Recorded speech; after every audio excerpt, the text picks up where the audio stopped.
माँ, आपको इतनी रात को परेशान किया, सॉरी। अरे बेटा कैसी बात कर रही है, बच्चे भी कभी माँ को परेशान करते हैं क्या?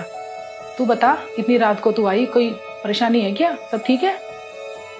हाँ माँ, सब ठीक ही है, लेकिन मैं थोड़ी परेशान हूँ।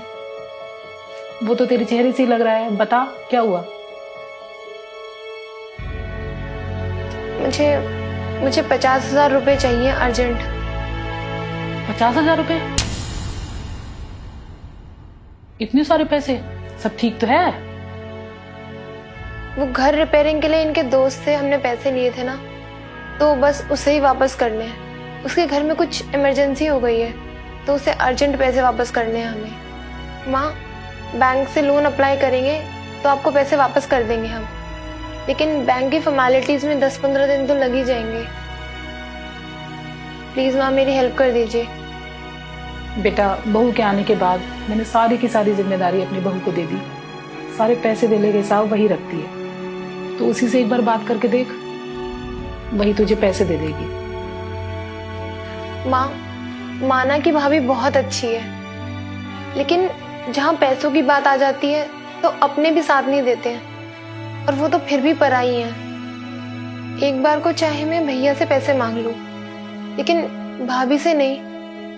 अगर भैया ने मुझे मना कर भी दिया तो मुझे बुरा नहीं लगेगा, लेकिन अगर भाभी ने मना कर दिया ना तो मुझे बहुत बुरा लगेगा। माँ देख बेटा, मेरे बाद तुझे सारे रिश्ते अपने भैया भाभी के साथ ही निभाने हैं।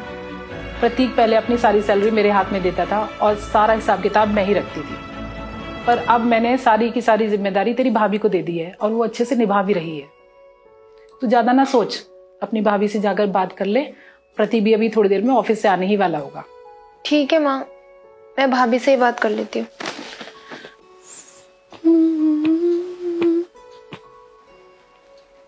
भाभी, वो मुझे आपसे कुछ बात करनी थी।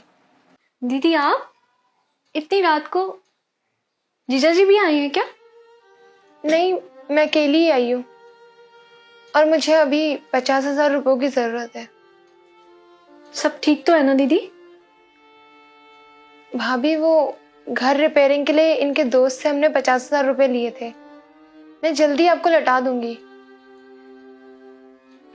दीदी, पैसे तो मैं आपको दे दूंगी, लेकिन मेरी एक शर्त है।